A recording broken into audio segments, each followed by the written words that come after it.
Alors dans cette nouvelle vidéo, nous allons voir comment présenter son dossier bancaire. Si c'est un sujet qui vous intéresse, je vous invite à rester connecté jusqu'à la fin de cette vidéo. Je vous dis à tout de suite.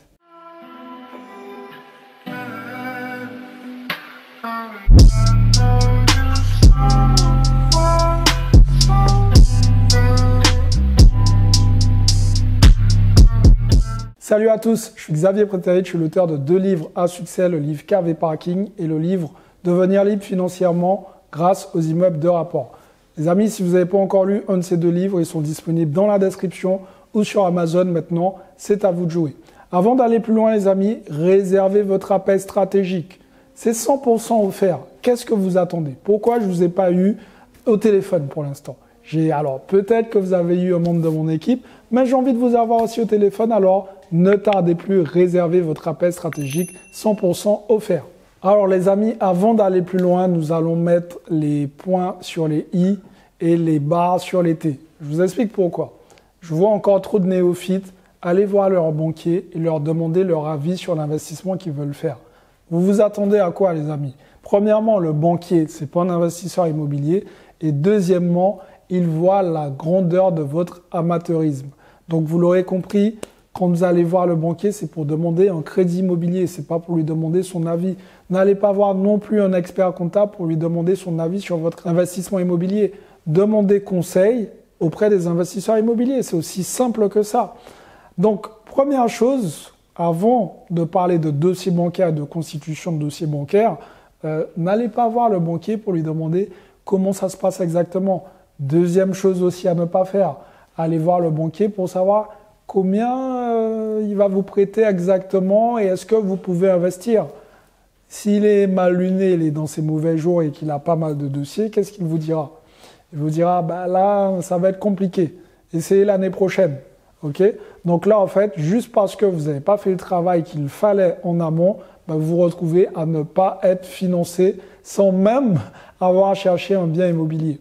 Vous avez vu, ce sont des points qui peuvent vous mettre un frein avant même de commencer à investir. Donc le plus important finalement, c'est de savoir exactement combien vous allez pouvoir emprunter. Ce n'est pas compliqué. Le taux d'endettement d'une manière générale est à 33%. Okay? On a ce qu'on appelle le HCSF, le Haut Conseil de la stabilité financière, qui a un petit peu serré les vis depuis quelques temps et qui a bien mis l'accent dessus. Le taux d'endettement doit être à 33%.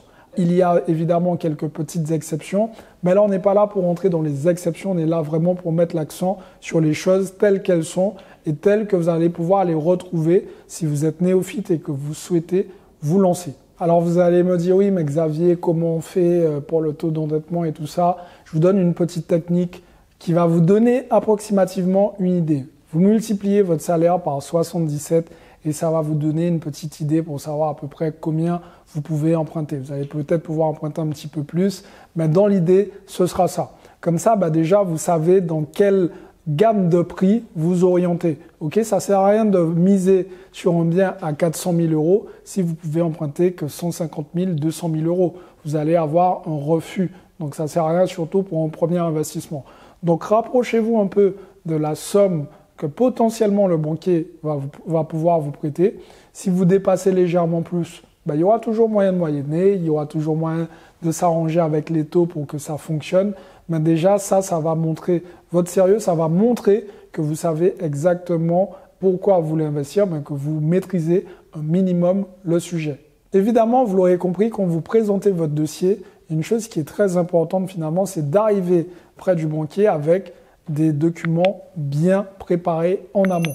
En fait, une fois que vous allez avoir tous les documents que le banquier va potentiellement vous demander, quand il vous dira, bon écoutez, monsieur, madame, je vous donne la liste des documents à fournir et la prochaine fois, vous viendrez avec ces documents et on va pouvoir étudier votre dossier dans les détails. Et vous allez pouvoir l'arrêter tout de suite. Non, non, non, non, bougez pas, j'ai tout ce qu'il faut. Et là, hop, vous sortez votre dossier bien rangé, bien ficelé, ça doit être bien classé. Il n'y a rien de plus amateur que tout simplement d'être avec plusieurs feuilles comme ça en train de chercher. Vous m'avez dit quoi, la taxe foncière? Ah non, ça c'est pas la taxe foncière, c'est la taxe d'habitation. Ah ok, non, les amis, soyez professionnels. Quand on vous demande est-ce que vous avez votre carte d'identité, un justificatif de domicile. Ok, on sait que ça, c'est tel dossier.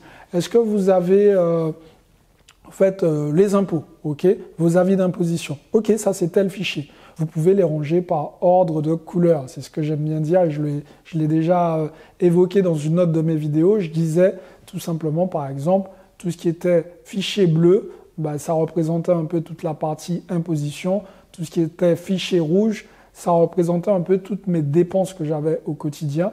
Et tout ce qui était en vert, c'était toutes mes entrées d'argent. Donc en fait, voilà, vous pouvez utiliser des codes couleurs et expliquer par la suite au banquier comment ça se passe.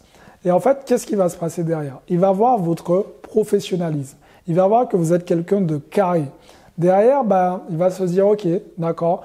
Pourquoi? Parce que la plupart des personnes qui viennent demander un crédit immobilier, elles viennent à l'arrache. Elles font exactement comme je vous ai dit. Elles vont chercher dans leur sac, un peu en envoyant les feuilles à gauche. Vous m'avez dit quoi déjà? Mes fiches de paye. Ok, attendez, je vais chercher. Attendez, je vais regarder sur mon téléphone. Je peux imprimer chez vous? Non, venez avec vos trucs déjà imprimés. Soyez carré. Pas que.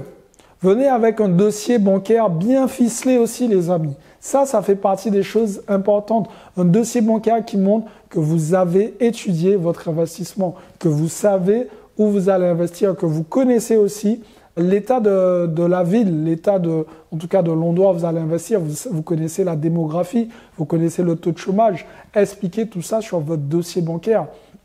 Faites rêver votre banquier.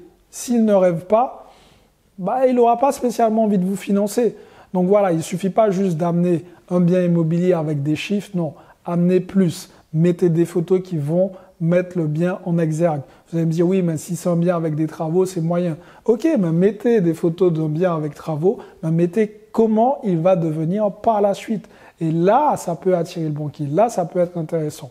Voilà, les amis, comment constituer un dossier bancaire, en tout cas un dossier bancaire qui va passer vis-à-vis de la banque, qui vous rendra professionnel et qui va optimiser vos chances de vous faire financer par la suite. Si vous souhaitez, vous, à votre tour, utiliser mon dossier bancaire, celui qui m'a permis d'obtenir tous mes financements, je vous invite à aller dans la description, aller sur la boîte à outils de l'investisseur immobilier. Cette boîte à outils, j'ai mis vraiment tous les éléments qu'un investisseur aura besoin dans sa carrière d'investisseur. Ça va des offres d'achat jusqu'au moment de la location de vos biens immobiliers. Il y a même un règlement intérieur que je mets dans mes immeubles pour bien imposer les règles au moment de l'entrée des lieux des locataires. J'espère que cette vidéo vous a plu. Si vous souhaitez tout simplement avoir cette fameuse boîte à outils, allez dans la description pour vous la fournir. Et pour les autres, les amis, comme j'aime bien dire, abonnez-vous à la chaîne, activez la cloche pour recevoir les prochaines vidéos. Dites-moi dans les commentaires, est-ce que vous avez une technique qui est différente de la mienne pour pouvoir optimiser votre dossier de financement. Et pour les autres, comme d'habitude, passez à l'action parce que demain, c'est pour les faibles. Ciao tout le monde.